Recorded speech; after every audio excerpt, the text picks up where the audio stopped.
નમસ્કાર દર્શક મિત્રો, નેક્સ્ટ ન્યૂઝમાં આપનું સ્વાગત છે। સામાન્ય રાજકીય પક્ષો જે સમાજને લગતા મુદ્દા હોય છે તેની જોરશોરથી વાત નથી કરતા હતા, પરંતુ આમ આદમી પાર્ટી સામાન્ય જનમાનસના નાના મુદ્દા પર વાત કરે છે અને આવા જ મુદ્દા પર રાજનીતિ થવી પણ જોઈએ જે સામાન્ય જનમાનસના હિતમાં હોય। ડાયલ 112ના જનરક્ષક પાયલોટની તકલીફને લઈને આમ આદમી પાર્ટીના પ્રદેશ પ્રવક્તા ડૉક્ટર કરણ બારોટે સરકારને આડેહાથે લીધી હતી। તેમણે જણાવ્યું હતું કે ડાયલ 112ના જનરક્ષક પાયલોટો 20,000 પગારમાં ઘર કઈ રીતે ચલાવશે। કામનો સમય 12 કલાકથી ઘટાડીને 8 કલાક કરાયો, પરંતુ પગાર પણ 20,000થી ઘટાડીને 14,000 કરી નાખવામાં આવ્યો। પ્રજાની રક્ષા માટે જનરક્ષકના પાયલોટો તો ઊભા છે, પરંતુ આ જનરક્ષક માટે કોણ ઊભું છે? સરકાર જેનજી સાથે સંવાદ કરે છે, પરંતુ આ જેનજી રક્ષકો સાથે સંવાદ કોણ કરશે?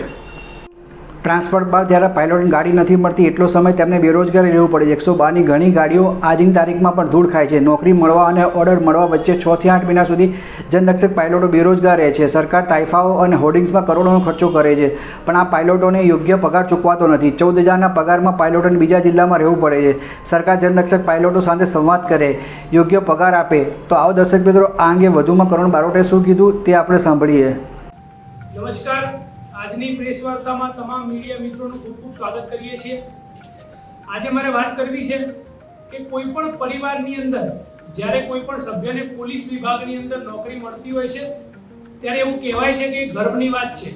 એક જવાબદારીપૂર્વક એક પદ ગણાય છે। નોકરીમાં સ્થિરતા મળે છે, નિયમિત પગાર મળે છે, નિયમિત ભથ્થા મળે છે, મેડિકલ સુવિધાઓ મળે છે, સરકારી લાભ મળે છે। અને જ્યારે પણ કોઈ પોલીસ વિભાગની અંદર કામ કરતું હોય તો બધા લોકોનું એવું માનવું હોય છે કે આ નોકરી એ ગુજરાતની જનતાની સાથે સાથે દેશની જનતાની રક્ષા માટે, સુરક્ષા માટે અને એક ગર્વની વાત લેવાય એવી નોકરી કહેવાતી હોય છે। પરંતુ આ જ પોલીસ વિભાગની અંદર એક એવો પણ હિસ્સો છે, એક એવો પણ ભાગ છે જેની મારે આજે વાત કરવી છે। એ કહેવાય છે 112ના જનરક્ષક પાયલોટ। આજે તમામ મીડિયા મિત્રોને તો એની જાણ જ હશે, પરંતુ ગુજરાતના લોકોને મારે આ પ્રેસ વાર્તાના માધ્યમથી કહેવું છે કે આ એ પાયલોટો છે કે સમગ્ર ગુજરાતની અંદર જેટલી પણ પોલીસની ગાડીઓ ચારો તરફ ફરતી હોય છે, જે ગુજરાતની સેવા કરે છે, ગુજરાતની જનતાની રક્ષા કરે છે, સમયસર ત્યાં પહોંચે છે, એમની મદદ કરે છે, એ ગાડી જે ચલાવે છે એ પાયલોટ એ 112 જનરક્ષકનો પાયલોટ કહેવાય છે। અને આજે એ દિવસ રાત 24 કલાક ગુજરાતની જનતાની સેવા કરે છે, પરંતુ આ તમામ લાભો એ પાયલોટોને ભલે ના મળતા હોય, પરંતુ એ પાયલોટોની ફક્ત માંગ એટલી છે કે આજે એમને પોતે જે જીવન નિર્વાહ કરી શકે એટલો પગાર મળી રહે, ટ્રાન્સફર કરે ત્યારે સમયસર એમને ગાડી મળી રહે, આજે જ્યારે એમને નોકરી પર લેવામાં આવે ત્યારે એમને ઓર્ડર સમયસર મળી રહે। નોકરી મળવામાં અને ઓર્ડર મળવાની વચ્ચે જે સમય હોય છે 6 કે 8 મહિનાનો, એ સમયમાં જે એમને બેરોજગાર રહેવું પડે છે, ઉછીના પૈસા લઈને જીવન જીવવું પડે છે, એ એમને ના કરવું પડે, એ પાયલોટો આ 112ના જનરક્ષક પાયલોટો છે। આજે 1 વર્ષ પહેલા આજે આવા 1200 થી પણ વધારે પાયલોટો હતા કે જેમને ઓર્ડર આપવામાં વિલંબ થયો હતો, એમને નોકરી આપી દીધી હતી, પણ 8 મહિના સુધી એમને ઓર્ડર ના મળ્યો। એ મુદ્દો મેં વારંવાર સરકાર સમક્ષ રજૂ કર્યો હતો અને આજે ફરીથી 112ના જનરક્ષકના અમુક મુદ્દામાં આજે મીડિયાના માધ્યમથી ગુજરાતની જનતા અને સરકાર વચ્ચે મૂકવા છે કે આજે જ્યારે આ લોકોને કોન્ટ્રાક્ટ પર રાખવામાં આવ્યા ત્યારે 12 કલાક નોકરીની વાત હતી અને એમનો પગાર 20,265 નક્કી કરવામાં આવ્યો હતો। આજે હું તમને પૂછવા માંગુ છું, મીડિયા મિત્રોને અને ગુજરાતની જનતાને પૂછવા માંગુ છું કે 20,000 પગારની અંદર મહિનામાં કેવી રીતે જીવી શકાય, પોતાના પરિવારનું ભરણ પોષણ કેવી રીતે કરી શકાય, એનો જવાબ તમે પોતે જ પોતાના મનમાં વિચારો।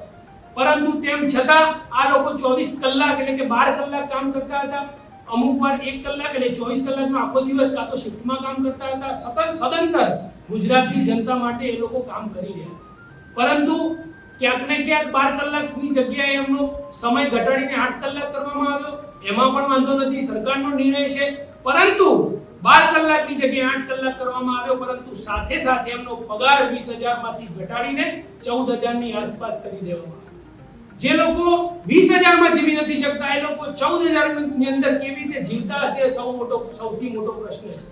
આજે પોલીસ વિભાગ માટે સૌ લોકોને ગર્વ છે, સૌ લોકોને માન સન્માન છે, પરંતુ પોલીસ વિભાગની અંદર રહેલો આ એક ભાગ કે જે ગુજરાતની જનતાનો જનરક્ષક બનીને સેવા કરે છે, એમનું સન્માન બનીને દિવસ રાત કામ કરે છે, દોડે છે, પરંતુ એ જનરક્ષકની રક્ષા કરવા માટે આજે કોણ ઊભું છે એ સૌથી મોટો પ્રશ્ન છે।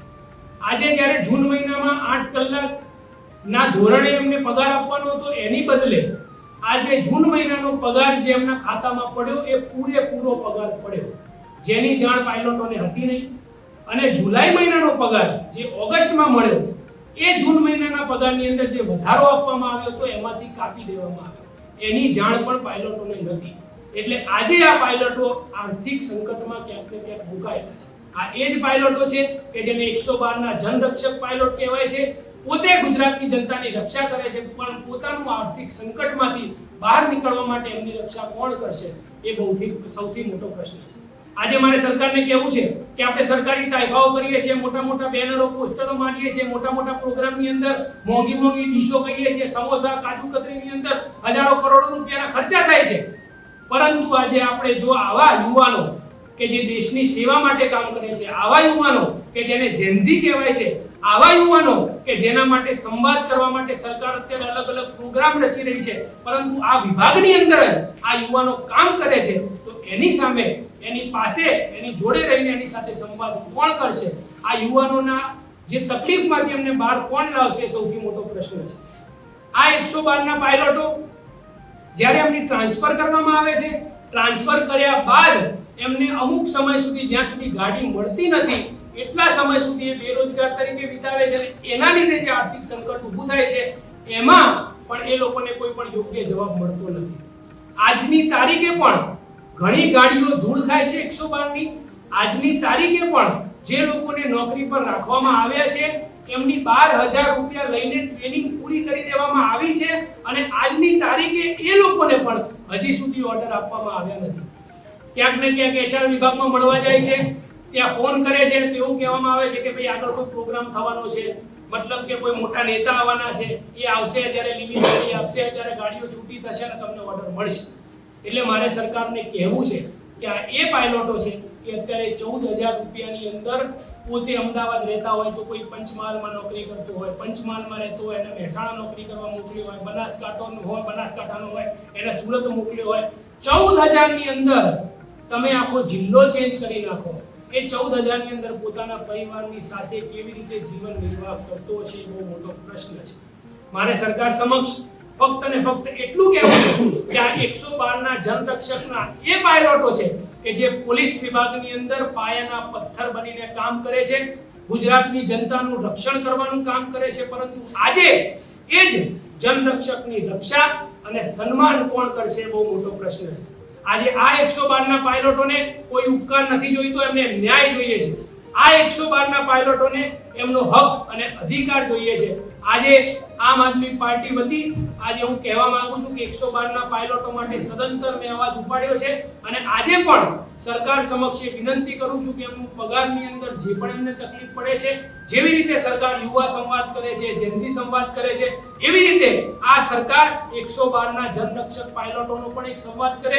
બધા પાયલોટો આવવા માટે તૈયાર છે, અને એમની જે પણ સમસ્યા છે એ સમસ્યા, આ યુવાનોની સમસ્યા, આ જેનઝીની સમસ્યા, એનું નિરાકરણ લાવવાનું કામ આ સરકારે કરવું જોઈએ. અને આમ આદમી પાર્ટી વતી યુવાનો વતી અને જેનઝી માટે આમ આદમી પાર્ટી પાયલોટો સાથે સદંતર ઊભી છે.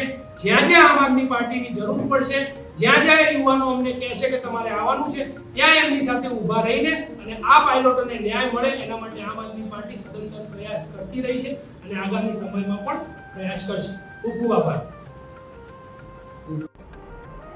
તો દર્શક મિત્રો, આ હતા આમ આદમી પાર્ટીના પ્રદેશ પ્રવક્તા ડૉક્ટર કરણ બારોટ. તેમને 112 ડાયલ 112ના જે જનરક્ષક પાયલોટો જે તકલીફ પડેલી છે તેને લઈને તેમણે પોતાનો અવાજ ઉજાગર કર્યો છે.